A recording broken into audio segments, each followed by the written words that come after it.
Buenos días, compañeros legisladores de la mesa directiva, compañeros diputadas, diputados de este honorable Congreso. Antes de iniciar la presentación de los gobiernos de coalición, le pediría a nuestros compañeros legisladores y al público tuviéramos en la mente los acontecimientos de San Juan Chamula o la elección del pasado mes de julio en esta ciudad capital, Tuxtla Gutiérrez. El día de hoy los legisladores han expresado y expresarán diversas propuestas constitucionales que componen un cambio para consolidar la democracia, la gobernabilidad, la legitimidad, la representatividad y sobre todo lo que buscamos, la prosperidad de todas y de todos los chiapanecos.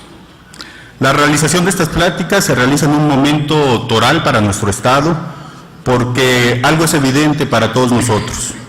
La forma de nuestro gobierno no puede responder las exigencias y requerimientos actuales de la sociedad chiapaneca, a pesar de que haya toda la disposición y toda la voluntad para solucionarlos.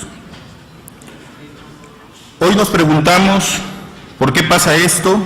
Si México y Chiapas ha podido generar con acuerdos soluciones significativas. Ya lo fue el Instituto Nacional Electoral, el Tribunal Federal Electoral, ya lo fue también la Iniciativa Preferente Ciudadana, ya lo fue también las acciones de los partidos políticos y generar un marco de paridad y transparencia de los recursos en campaña.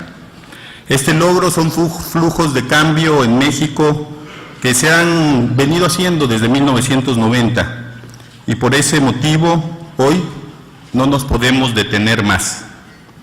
A pesar de estos logros, la realidad es que hoy un presidente de la República, un gobernador, un presidente municipal llegan a ser electos con un 32% o más de la votación, pero aquí enfatizo, pero si su partido no tiene la mayoría en el Congreso, los partidos de oposición logran detener el presupuesto, ya sea en las cámaras federales, locales o en algunos municipios importantes.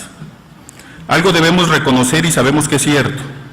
Los partidos de oposición, cualquiera que estos sean, desean que le vaya mal al que gobierna, para que su partido sea la mejor opción en la próxima elección, sin darse cuenta que muy lamentablemente se genera una parálisis para todos nosotros e incluso para ellos mismos. En la reforma política del 2014, el Congreso de la Unión autorizó se creara una herramienta de utilidad práctica para que el Poder Ejecutivo y Legislativo acuerden una sola agenda pública y para que ambos poderes trabajen con profesionalismo y efectividad en el progreso de todos nosotros. Cito lo que dice esta fracción: el presidente de la República, o en el caso de los congresos estatales que se apruebe, tiene la facultad de optar, y repito la palabra optar, en cualquier momento por un gobierno de coalición con uno o varios partidos políticos representados en el Congreso de la Unión. Esto son llamadas a misa. Más adelante expondré qué es lo que pensamos un grupo de políticos, académicos y legisladores a nivel nacional. El gobierno de coalición se regulará por el convenio y el programa respectivos, mismos que deberán ser aprobados por la mayoría de los miembros presentes de la Cámara de Senadores. Es muy importante decirles que el próximo presidente de la República y o gobernador, de seguir así la regulación, puede optar por un gobierno de coalición. Esta figura no es nueva y tampoco fue una improvisación de la 62 legislatura en donde muchos de los aquí presentes tuvimos el honor de estar. Se puede remontar desde la Segunda Guerra Mundial, pasando por Europa, llegando a América Latina, en donde se ha manifestado también en Chile desde 1989.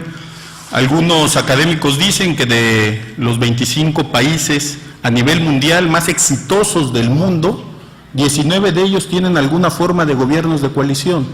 Habrá unos exitosos como Singapur, en donde hay gobiernos autoritarios, pero como digo, exitosos, pero hay gobiernos parlamentarios y semiparlamentarios como Estados Unidos o Francia que tienen un gobierno de coalición, y eso ha permitido que después del combate electoral tengamos pues una opción cierta y legal para llegar a gobiernos compartidos y no divididos.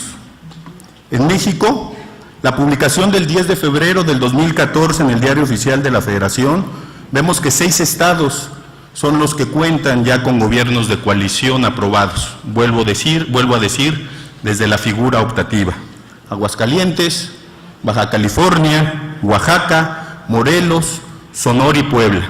Este último, el gobernador Rafael Moreno Valle acaba de mandar una iniciativa para que la figura de gobierno de coalición no sea optativa, sino sea un deber de aquel que no haya alcanzado el porcentaje deseado. En México no hay experiencias muy similares al gobierno de coalición. Lo último que tenemos es que el Pacto por México podría ser una figura de ellos. Sin embargo, yo creo que el Pacto por México tenía 2 desventajas. La primera, la alta deseabilidad, más de parte del PRI que de los demás partidos políticos, porque las cosas sucedieran. Y la segunda, una baja intencionalidad después de haber alcanzado los acuerdos con los demás partidos para que lo que se planteó en el Pacto por México no llegara a un buen puerto. Como dijo el novelista francés Victor Hugo, a nadie les faltan fuerzas, lo que a muchísimos nos faltan es la voluntad o el talento para llevarlas a cabo. Antes de hablar de los pros y contras, de las ventajas y desventajas de los gobiernos de coalición, donde hay mucha literatura en la materia, hablemos de qué se necesita para crear un gobierno de coalición. Esto tiene 3 ingredientes fáciles y sencillos: la deseabilidad, la viabilidad y la negociabilidad, en donde haya acuerdos estables, una sola ruta, la voz de la mayoría, pero también la voz de la minoría. Si un gobierno de coalición cumple con estos ingredientes, podemos decir que sin importar el partido que gobierne, se podrá sostener un proyecto político fuerte y bien definido, que tenga prosperidad sostenible para todos. Ahora bien, para hablar de los pros y contras o ventajas y desventajas, quiero ser claro: si en los partidos políticos con representación federal o local no eliminamos el ADN unipartidista y acciones de desear que le vaya mal al que gobierne, el gobierno de coalición en origen sería un proyecto fallido. Dejando eso claro, mejor hablemos de los beneficios del gobierno de coalición que se pueden enlistar, pero voy a mencionar los que considero para México y Chiapas los más importantes y trascendentales en el nuevo sistema político. El gobierno de coalición genera estabilidad política y social, porque todos los partidos que representan distintas ideologías de la sociedad participan en un proyecto de nación o Estado. El gobierno de coalición frena la fragmentación de los partidos políticos, porque nos une más y nos aleja menos. Nos obliga a llegar a acuerdos y a generar el privilegio de hacer política. El gobierno de coalición propicia la proporcionalidad, porque genera incentivos a todos los actores políticos para ser bien vistos de diferentes ángulos. El gobierno de coalición propicia la gobernabilidad y, para dejarlo más claro, construye un verdadero plan de nación y de Estado. Dejamos atrás el gobierno de buenas intenciones con malos resultados y mejor vamos para gobiernos de buenos resultados. Imaginemos que esta 66 legislatura reforme el artículo 44 de nuestra Carta Magna y establece lo siguiente: solo les pido que no dejen en su mente, en su pensamiento, el gobierno de San Juan Chamul y Tuxtla Gutiérrez. Diría la letra que el gobernador electo que no tenga más del 42%, o en su caso el presidente municipal, de la votación, y que su partido no tenga mayoría en el Congreso, tiene la obligación, no la opción, de crear un gobierno de coalición. Si esto lo hubiéramos tenido asentado hace no muchos años, podríamos haber visto sé de los usos y costumbres de los pueblos indígenas, pero las principales fuerzas políticas hubieran tenido la obligación de generar una agenda común, de que sus directores o sus secretarios de Estado pasaran por el Cabildo o por el Congreso del Estado. Eso hubiera dado gran estabilidad. De la misma manera hubiera sucedido en Tuxtla Gutiérrez, en donde por un pequeño margen electoral, el gobierno del actual presidente municipal hubiera tenido la suma constante de las otras fuerzas políticas y no se hubieran encargado de fustigar, de denostar o de criticar al gobierno municipal y esperar que no llegara a buen puerto.